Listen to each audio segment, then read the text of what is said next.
All right, we're back. We had some technical difficulties, but that's what happens when you have Windows running your computer. So, back with Carlos and Matt, and we were talking about the iPad and what we were thinking about it. And basically, we left off on the name of it. Basically, the last thing Carlos said was something about it being called a MaxiPad, and I also heard that on a G4. It was pretty funny, and they spelled it MaxiPad. So, all right, Dougie, let's get your take on the name. What do you think of it? I mean, I definitely would have rather the iSlate or the iTablet. They went with the iPad. I think it's the whole P thing. iPhone, iPod, kind of what they're sticking with because it's mobile and those are like their mobile things. Got to deal with it. I mean, Steve Jobs said so I guess that's what we got to go with. Yeah. One thing, this is pretty neat.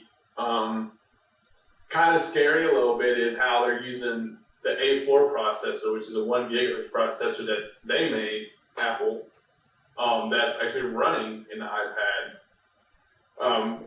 People remember when they were using basically their own chips for the back in the day Macs and Apple PCs and things like that, until they finally went to Intel for the newer things.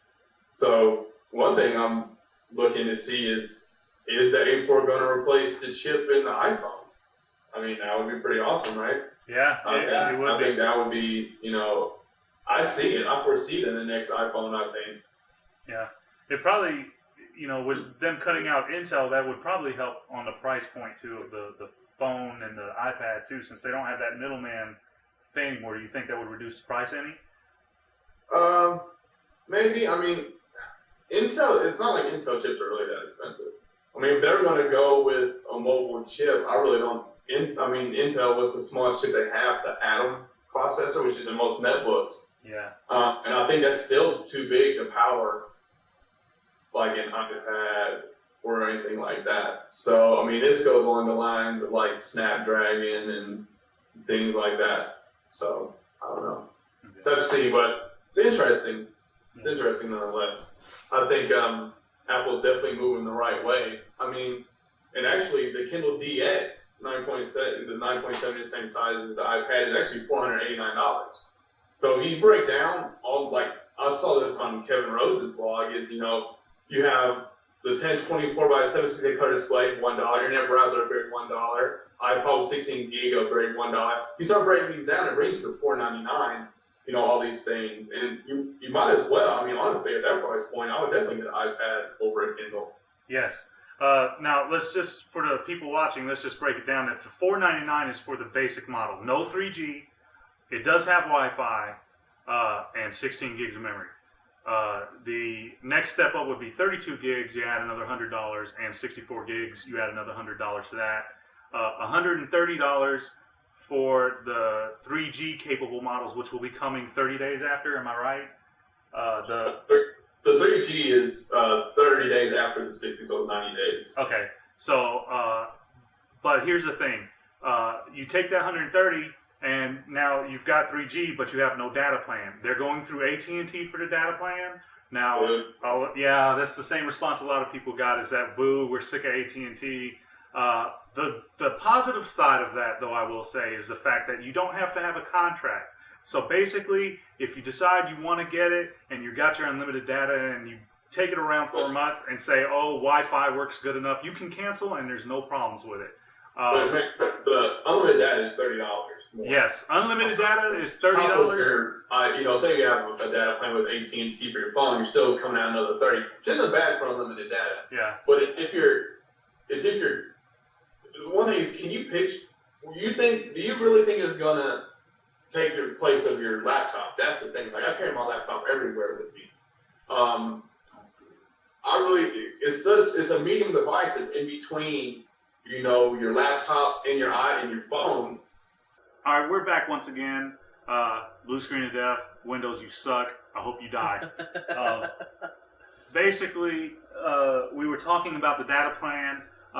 It's $30 a month for unlimited data on the iPad, and $14.99 for how much per month? Was it 200 and something? I can't remember. It's not worth it. It's not. I'd rather just go ahead and 15 more it to the unlimited. Yeah, I mean, that just goes to show how kind of crappy that plan was. I mean, if you're not doing much, maybe, but I mean, I could see me using up that in a week. So it's like even at the Apple conference, because that was the first plan they announced, and when they said it, the crowd was quiet. They're like, nobody's going to buy that. Nobody's going to use that. Yep. Then they said the unlimited data plan. I was like, yay, unlimited data. So it's AT&T, but yeah, I mean, they had to have that. But I don't see anybody using that $14.99. Yeah. I wouldn't. But and here's the thing too, and I think you were about to go off into this, is that if I have an iPhone, I'm already paying for unlimited data. I'm not about to go into paying unlimited data for 2 devices.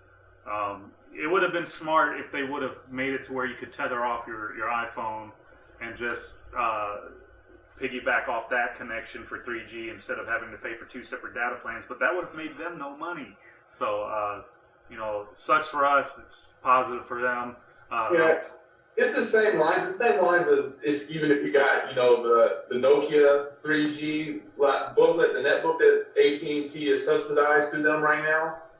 It's the same thing. If you buy a data plan for that netbook on the 3G network, unlimited data, you get it subsidized for like $2.99 or something like that. So it's kind of along the same lines. Yeah. I mean, don't think it won't ever happen because I mean, right now you used to pay for internet. Now it's all unlimited. I mean, I'm sure we all remember AOL 1.0. Well, I mean, I'm not saying that it's going to be coming around anytime soon, but I think eventually with the cell phones and AT&T, Verizon really going at it, somebody's going to have to come out with a plan where to get customers, they're going to want to make you want to come there. They're going to do it. I think they will. And I think in the long run, to make money, you're going to have to cut costs. Yeah. Well, here's the other thing too. It's more than just the plan. The problem with AT&T is that their network just sucks. It's just garbage. It can't handle the demand that the iPhone has put onto it. Adding the iPad is just going to strain it even more. And now that they're opening up the iPhone to voice over IP on a 3G connection, that's probably going to strain it even further.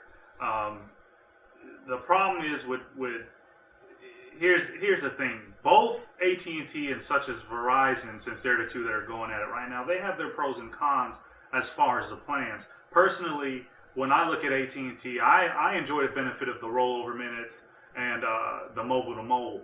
I save a lot of money off of that. Now, what I don't enjoy is not having 3G or a good connection everywhere I go. That's the downside of it. And that's the problem with AT&T. Verizon has a lot of coverage, but they have the worst phones. They're just now starting to get some Android-based phones out here. Phones now. They got the Droid, which, I mean, if I was going to go with an Android phone, I'd go with the Nexus 1, even though it has, its quirks right now. Yeah, but out of all of them, it's the number one that you would probably see out of them all, right? What now? The Nexus 1. What about it? It would be your top choice as far as an Android-driven phone. Yeah, it would. I mean, it's having its issues right now. On T-Mobile, it's having real bad 3G issues. AT&T's 3G network doesn't support it. It's not on Verizon yet. Not till the spring or summer, I believe. So, yeah, I'll go with the Droid, or the Nexus 1, but you'll be stuck with T-Mobile and their 3G, which isn't the greatest. Yeah. But that's for another show.